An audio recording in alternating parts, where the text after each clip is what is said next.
Good afternoon, ladies and gentlemen. Welcome. My name is Odilon, Alexander. Today I'll be joining my friend here, my dear friend, Mr. Tehuti, the guru when it comes to philosophy and mathematics and all the likes when it comes to academia in general. Today we're going to just be exploring some things that him and I have been pondering on our own for some time now. And this topic would include computing, analog versus digital. Then we're going to delve in a little bit into the definition of truth, into whether we're progressing as a society or whether we're regressing, and what truth really means. Yes, so please take it over. Yeah, so what we're going to be dealing with, obviously, computing itself, and obviously my most recent topic I've dealt with analog systems versus digital systems and what's really advancing. So we're going to be discussing that and what's advancement and really, if we're degrading or if we're moving forward. So now just to start things off. So now one of the most recent ideas that I had was that as it pertains to software.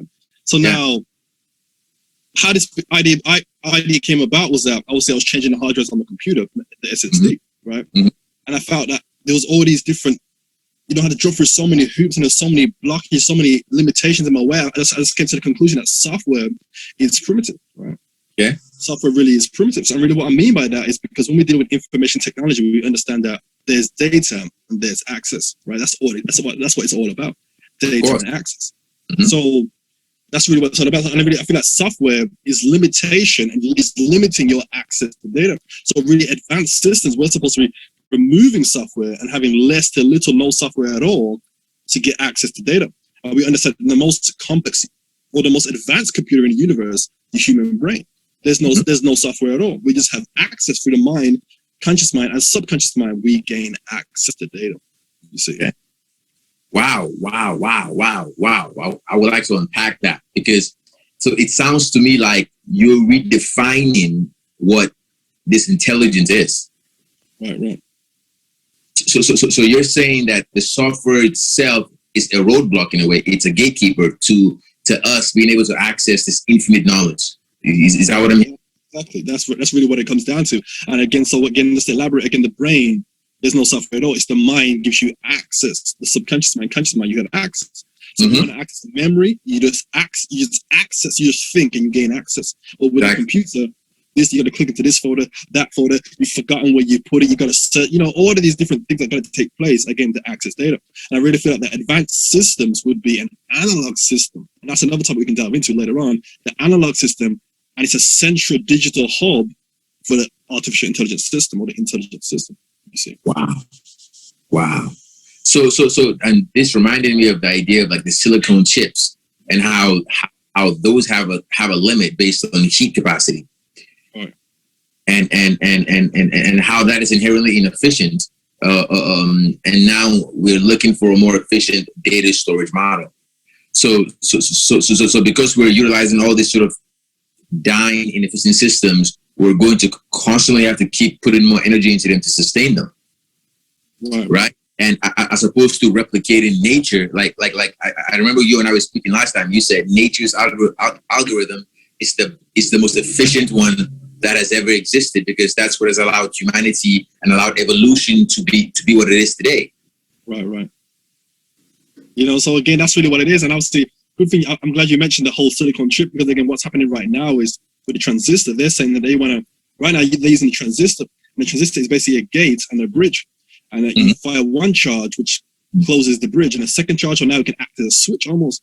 But now they want to use rather than electrons, they want to use photons now to gain even faster. But even there, so they're trying to get there, but still it's limited based on what we understand about the plants now. It's quantum computation. The plants perform a quantum computation. So nature is the highest technology on this planet. So really, we need to emulate nature. You see.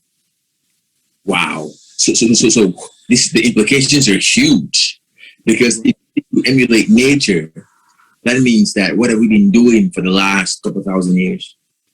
Right. That's exactly what it is. And again, when the ancients were dealing with the pyramids, that's the highest technology on this planet because again, it's emulating nature. Again, natural stone, natural resources, really just the shapes themselves. Again, we're dealing with nature, we're dealing with natural systems.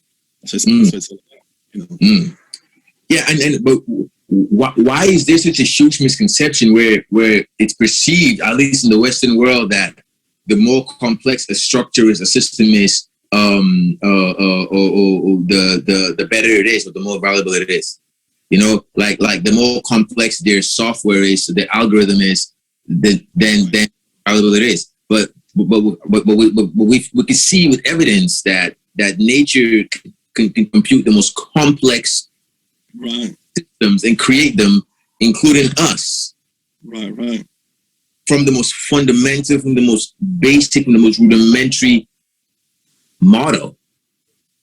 So really, in the simplicity, there is advancement, there is greatness really in the simplicity. But again, when we're dealing with the algorithms and all stuff that we're dealing with the software, again, it's limitation. It really is, because again, all these blockades that you have to go through just to access data. So we should really be peeling back the layers. Now, all right, we want this next operating system, we want this next big operating system. We need to start removing the operating system and just get access. Just give me access, and that's what I want. That's what we need. Access. But that's a great transition point right there. Access. So you said earlier that the two things needed for communication or interaction is data and access. Right? Elaborate on those two. Because when I hear data and access, I think of the duality. I think of the duality of nature. Right. Yeah, so when I say data and access, what I'm referring to is, again, the standard of computing right now. Again, it's nature, but the human brain, that's the highest standard.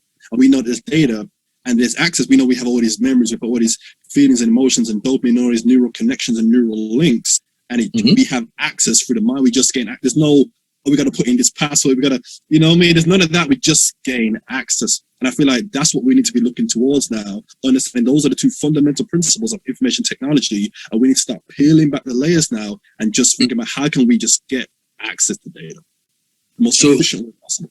What I'm hearing is that this information, this knowledge, this data, it exists inherently. It exists ubiquitously. It exists fundamentally. It's already here. It doesn't have to be recreated. We don't have to reinvent the wheel.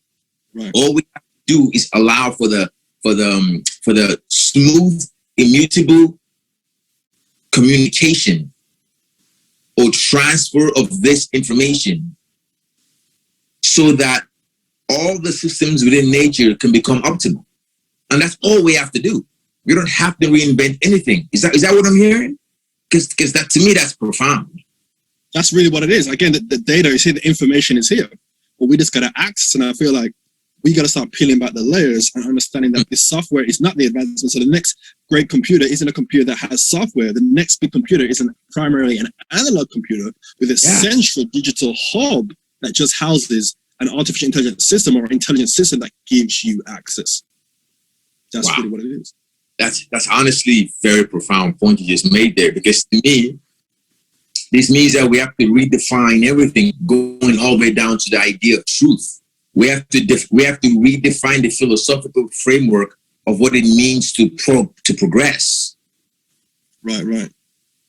Because if you're saying that this information, this knowledge already exists in nature innately, and over time we actually devolve from this, we actually lose our ability to consume or access this data, then that means that we have to do something different to be able to re-access that information. And let me give an example. An example is the example of a newborn child. So from our school of thought that we've grown up in, when we hear of a brand new baby, we think of an innocent baby that has a very little understanding of nature, right? We think we have to protect it because we are so much more advanced than them. Right.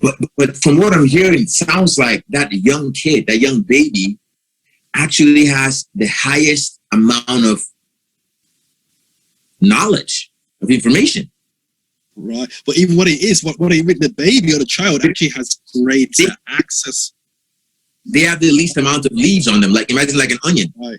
They have the least, the calcification process hasn't happened to the babies. Hasn't happened, right.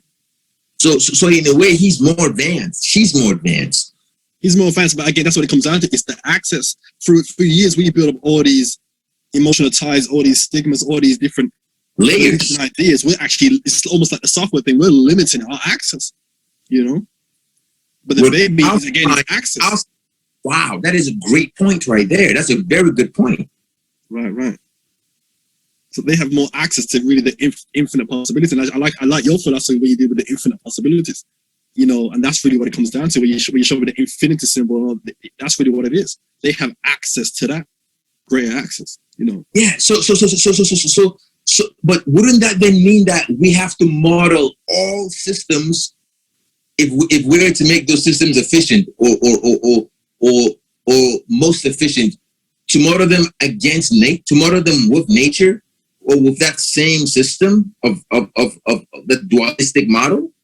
Isn't that what that means?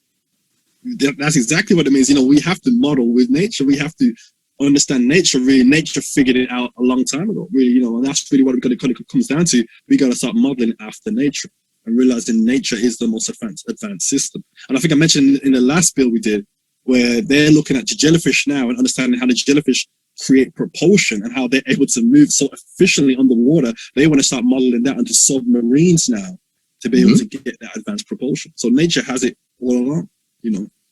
Wow. So we've been running on the wrong software, like you said, right, for a very long time. right. And we're just now figuring out that we've had the wrong pilot. Right, there you go. You know? I mean, the implications are huge because it sounds to me like we're going to have to redefine everything. You know, that's really, we need a clean slate. You know, that's really what it comes down to. We need to wipe it clean, get a clean slate. But I feel like the powers that be, they don't want that to happen. They want the old way. They want to keep the old way going, you know. But what then happens when the old way cannot sustain itself any longer? What are the implications of that? Right, that's when society really starts to fall apart. You know, the riots. That's when chaos and order. That's when the battle of chaos and order has its tipping point. You know, and the new way must come forth. You see. Wow. So, would you say that the things that we're going through today, right now, has been sort of a culmination of all those things coming together to then sort of create a floodgate of all this chaos that is sort of? I think it's still starting and it's going to get more chaotic as time goes by. 100%. I agree. That's really what's happening right now. You know, the elite, they want to continue the old way, but they understand the new way has to come forth. The new way is coming. You know, and I feel like all this chaos that's spilling over, that's really the you know, the battle that's taking place with the old way and the new way. But it happens. It's human nature. You know, I feel like we're humans. We hate change. You know, we hate change itself, and I feel like that's part of it. But that's really what's happening. You know. So do you think we hate change, or have we been conditioned to be comfortable with stagnation?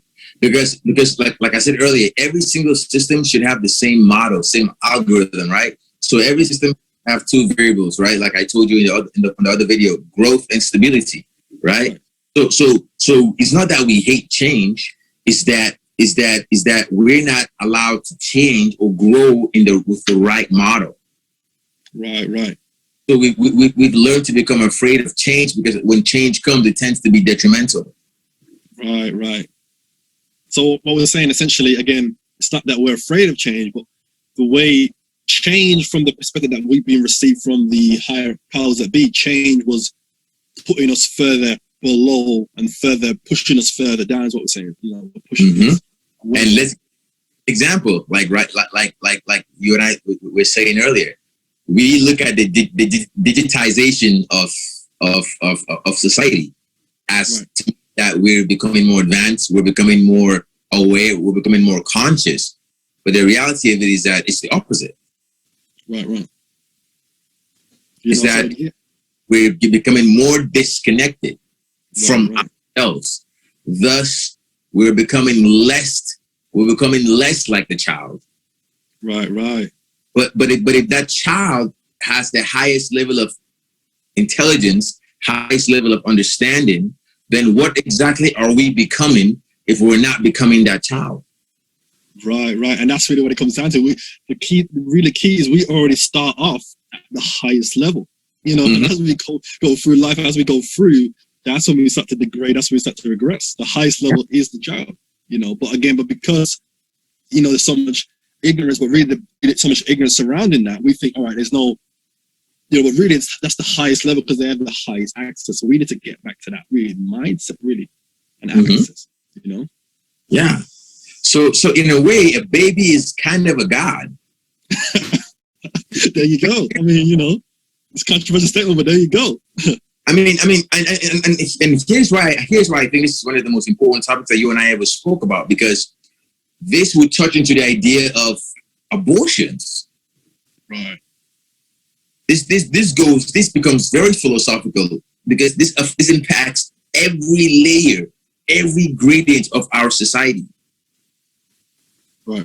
From our physical infrastructure all the way down to our moral compass. Right.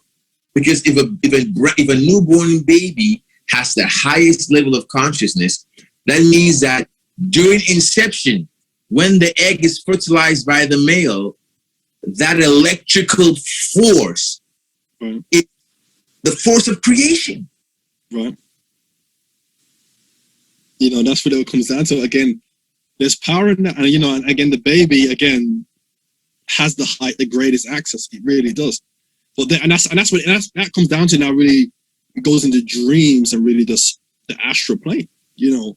They say in modern psychology they consider dreams just to be random memories that have yet to set in the brain and they're just replaying. But then there's Carl Gustav Jung and Sigmund Freud that really look further into that and say really reality dreams are deep. They're really we're dealing with astral plane. We're going to different planes of existence. Yeah, exactly. Great access. Because even if you look at a baby as an example, if the baby is the highest level of intelligence on the physical realm, that means that the baby is the lowest level of intelligence on the astral realm. Right. So that says that there must be different levels of intelligence in the systems of intelligence. Right. But again, that's really what it is. That they have access. They have the greatest access. But even compared to us, right, in the physical realm. But where does that baby's electrical consciousness come from? It comes from a much higher level of intelligence, a much more immaterial level. It is so high, it's intangible. Right. And that's really what it comes down to. So again, essentially what you're saying is that we start off in our highest level, and it comes down from the highest level of the astral plane. It starts in the highest level, and then as we go further in life, that's when it starts to degrade. As it starts to regress, as it starts to essentially become more restricted. What we're saying, more compact. Exactly, and I think nature's algorithm was designed to give us the rules to remain symbiotic with this system, to remain in a way that it understood that we devolve over time. But with the evolution, we also have the input function to keep inputting, so we can keep this system balanced. Right. That's actually a good point, because it actually segues into another philosophy that I have often, is that when it comes to nature and plants, for example, that one seed produces that great big oak tree outside that people often marvel at. But that little seed contained all the information of the oak tree. So why not marvel at the seed? The seed already had it, And look, and let's make that even more.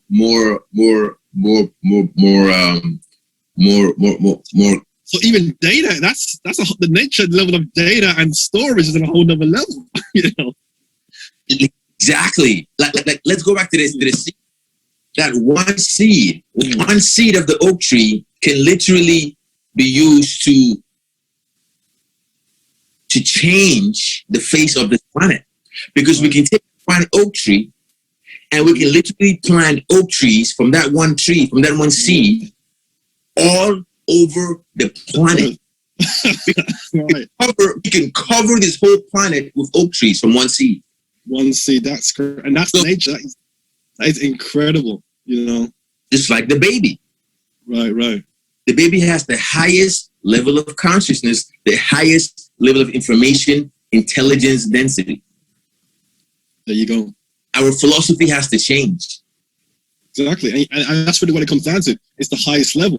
But we think that obviously as we get older, with the brain, but what they say is really the brain shrinks after the age of 40, So really we're actually degrading and regressing as we get older, The baby, again, is the highest level of access to this data, to this infinite possibility, this infinite universe that we often speak about.